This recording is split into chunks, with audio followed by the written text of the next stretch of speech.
Et puis, belle soirée à tout le monde sur ce fameux thème de la colère. Colère, ami ou ennemi?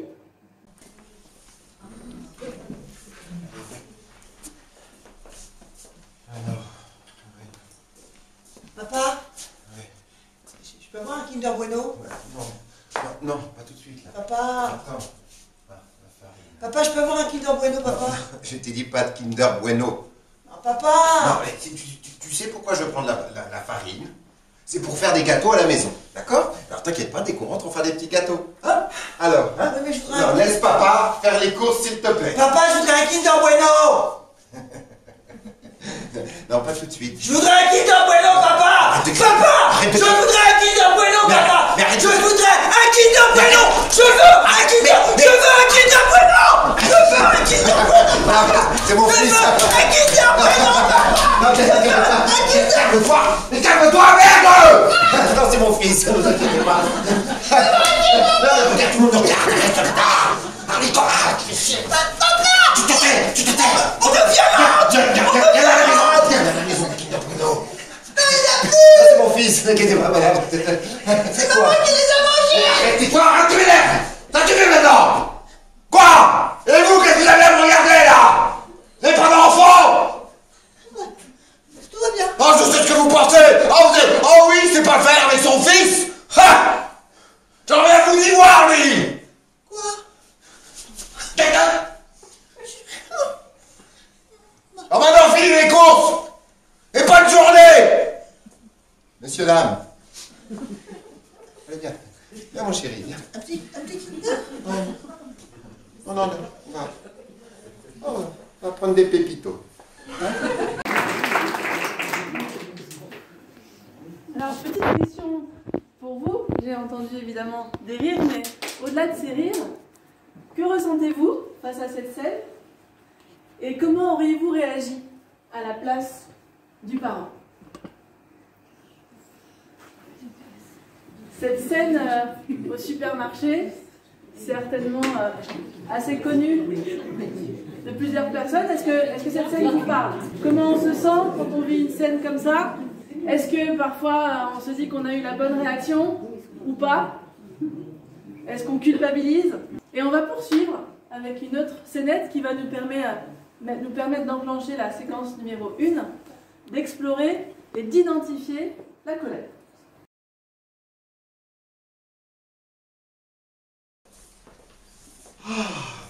Et donc, alors, pour les vacances, je pensais, on pourrait peut-être changer un petit peu chaque année, on va au même endroit. Je sais pas, Jérémy. Hein? Jérémy. Quoi, Jérémy? Oui, je le vois plus. Mais attends, il était juste là il y a 2 secondes. Bah oui, justement. Jérémy! Jérémy! Jérémy? Jérémy! Il est où? Bah, il jouait. Oh, mais attends, mon Dieu, il y a un ravin au bout là. Tu l'as vu? Il y a un ravin. Non. Mais reste pas planté là, cherche-le. Tu vois, mais moi je sais pas où on est. Jérémy! Il est pas loin, Jérémy. Jérémy! C'est Rémi. Alors ça c'est un peu de ta faute quand même. Hein? Ah oui? Non, mais on va pas s'engueuler maintenant. Faut le chercher, puis c'est tout. Non mais excuse-moi, mais... Ah, oh, regarde là. Jérémy. Il s'était caché dans le buisson. Dis donc. Hein? Mais tu sais qu'on a eu très peur. Hein? C'est ça? Tu sais qu'on a eu très peur. C'est ça que tu veux faire? Papa veut dire qu'il est en colère. Oui, papa est en colère. Très en colère. Papa, il a eu peur. Papa il veut dire qu'il a eu peur quand même. Papa. Mais toi, t'es pas en colère, toi? Non, je suis pas en colère. Enfin si, je suis très en colère. Ah. Je suis très en colère. Ah oui. Maman elle est en colère. Mais dis-le. Bah, je suis en colère. Ah bah oui. Bon, on est tous les deux en colère. Voilà, et papa il est plus en colère. Non, je suis pas plus en colère que toi. C'est plus extériorisé, moi c'est à l'intérieur. Je suis en colère à l'intérieur, tu m'as fait peur mon chéri. Tu m'as fait très peur. C'est tout. Mais tu m'as fait très peur. Mais tu nous as fait peur. Tu imagines, hein? Si t'étais tombé dans le ravin. Oh mon Dieu, il m'agace. Oh, il m'agace.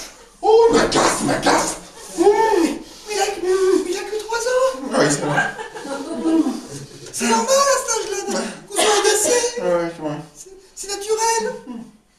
Et puis il y a quand même des bons côtés quand on ne perd pas. Oh, je saigne. Oh, il s'est mordu à cause de toi. Non, mais t'énerve pas, c'est pas de sa faute. Quand même. Du coup, les vacances? Bon, allez, viens là. Cette année, on va à un endroit fermé. Exactement. On va à Walibi. À quel comportement vous identifiez-vous? Plutôt côté papa ou plutôt côté maman? Plutôt côté colère très expressive? Ou plutôt, comme diraient nos amis québécois, maman de cailloux? Hein? Et vous? Comment vous savez quand la colère monte? Quand la colère est là? Quand vous sentez que vous êtes en colère?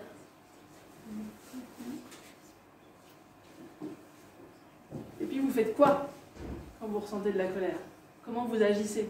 C'est quoi vos comportements, vos attitudes vis-à-vis de vous-même et puis vis-à-vis de vos enfants? En fait, la colère, c'est une émotion. Et comme toute émotion, bien sûr, ça part d'un déclencheur. Donc dans cette scène, le déclencheur était assez clair. C'est l'enfant qui n'était plus là, alors qu'il devait être là. Et à chaque déclencheur, il se passe un certain nombre de choses dans notre monde intérieur. Il se passe des choses au niveau de nos pensées, au niveau de notre tête, par rapport à ce que je me dis. Et puis en fonction de ce que je me dis, je vais ressentir certaines sensations dans le corps. Et puis en fonction de ce que je ressens dans le corps, eh bien, je vais ressentir aussi des émotions. Et puis c'est bien en fonction de comment je me sens dans mon corps, dans mon cœur, dans ma tête, que je vais agir d'une manière ou d'une autre. Ça, c'est le processus lié à toute émotion, quelle qu'elle soit. La colère est une émotion, et pour la colère, c'est la même chose. Elle va se déclencher parce qu'il y a à un moment donné une situation, un signal, un déclencheur, qui va amener des pensées, des sensations physiques, et puis aussi des comportements. Souvent, ce qui se passe dans notre tête, ce qu'on va se dire quand on est en colère, c'est plutôt lié à des pensées négatives. On peut avoir des ruminations, c'est-à-dire des pensées qui tournent en boucle. Vous savez, comme le hamster qui tourne dans sa roue constamment. C'est souvent lié aussi à un sentiment d'injustice. C'est souvent lié aussi à une difficulté à se concentrer. Et puis, il y a des études qui ont montré au niveau du corps, notamment une qui a regardé un petit peu comment ça se passait dans différents pays, à Taïwan, en Finlande et au Danemark, et ils se sont rendus compte que pour un certain nombre d'émotions, dont la colère, eh bien, les sensations physiques, elles se situent au même endroit. Souvent, la colère, on la ressent plutôt du coup dans le haut du corps, et on voit bien que c'est une source de chaleur assez importante qui s'en vient, et on va voir que ça, c'est aussi un élément important quand on parle de la colère. Souvent, on va avoir les poings serrés, souvent, on va avoir aussi le haut du corps crispé, les mâchoires crispées. Donc ça, c'est souvent comme ça que la colère va se manifester. Souvent, c'est associé avec un rythme cardiaque qui s'accélère, et puis on peut avoir aussi des bouffées de chaleur. Et puis l'émotion, c'est la colère, mais la colère, c'est une famille d'émotions. Finalement, on peut aussi y voir des émotions un peu plus nuancées. La colère, elle est d'intensité différente, on le verra d'ailleurs tout à l'heure, mais derrière, on peut être d'abord agacé, frustré, contrarié, avant d'être vraiment en colère. Et puis au-delà de la colère, on peut être furieux, enragé. Je vous laisse essayer de voir l'intensité qu'on a vue juste avant. Je pense qu'il y en avait un certain panel qui était démontré. Et puis en fonction de tout ça, ça va être ce que je fais. Et si je me laisse emporter par ma colère, si je ne suis pas conscient de ces processus-là, le risque, c'est d'aller vers des comportements qui vont être plutôt de l'ordre des cris, de gestes brusques, des comportements impulsifs, que souvent on peut être amené à regretter. Donc la colère est une émotion, ça passe par ce processus-là. Et puis, j'avais noté ici, je trouvais ça intéressant, que la colère elle a tendance à se tourner vers soi, mais aussi vers les autres. Donc, vers soi, on peut se dire, avoir le type de pensée, je suis vraiment nul. C'est vraiment injuste. Personne ne me comprend.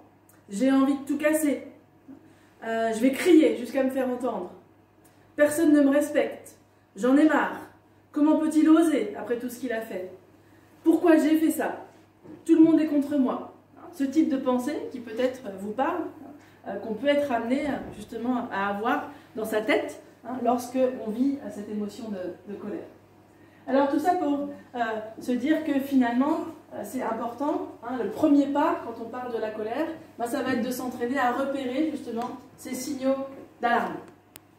Et donc pour les repérer, le point important ça va être de pouvoir être à l'écoute de son corps, de pouvoir écouter son corps, de repérer à quel endroit du corps je vais ressentir la colère, puisque la colère elle passe avant tout, comme toute émotion d'ailleurs, par le corps. Donc si je suis en capacité de repérer à quel endroit je la ressens, je vais être beaucoup plus à même de pouvoir derrière la réguler, la gérer et l'utiliser de la meilleure manière qui soit. On l'a vu, ça génère des pensées, donc observez aussi les pensées. Qu'est-ce que ma tête elle me raconte?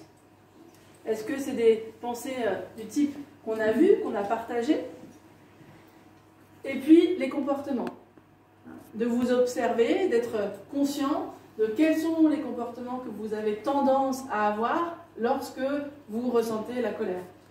Est-ce qu'il y a des situations où cette colère-là, elle est plus forte que d'autres? Que parfois, il y a des situations où on s'emporte plus que d'autres, mais c'est souvent les mêmes situations qui reviennent. Donc d'aller repérer ces situations et repérer les comportements aussi que vous avez, ça va vous aider. Déjà, c'est le point de départ pour pouvoir derrière mieux réguler sa colère. Et puis, dernier point là-dessus, qu'il est important d'avoir en tête, c'est que la colère, c'est un peu comme une vague, puisque elle part d'une tension, c'est la phase numéro 1, elle évolue, on va s'énerver un petit peu plus, et puis ensuite, si jamais on n'arrive pas à la réguler, eh bien, le risque, c'est qu'on monte en crise. Chaque crise derrière est suivie d'une phase d'apaisement. Cette phase d'apaisement, souvent, elle est associée soit à la culpabilité, soit à la tristesse, par rapport à la crise qui s'est vécue. Le mieux pour éviter de venir en crise, bien sûr, c'est d'agir au moment où il y a la tension, où on sent que l'énervement monte. Mais tout ce processus-là est très rapide, on va le voir tout à l'heure, donc c'est pas si simple de pouvoir agir à ce moment-là et d'éviter la crise. Mais bien sûr, c'est possible, heureusement. Quand la crise est là, malheureusement, il n'y a rien à faire. À part accueillir la crise, la traverser du mieux possible, mais au moment où la crise est là, c'est trop tard. Donc si votre enfant il est en crise, malheureusement, il va falloir attendre que ça passe et que l'apaisement arrive. Ça, moi, si j'avais su ça quand j'étais maman et que mon petit était... Enfin, je suis maman, mais quand mon enfant était petit, ça m'aurait évité beaucoup d'escalades, de cris et de violences, parce que ce moment de crise, c'est le moment qui est le plus difficile à gérer pour le parent, parce que ça monte vite en escalade. Donc, on essaye du mieux possible de plutôt agir au moment de la phase de tension et d'énervement, et je vous rassure, on va voir évidemment comment.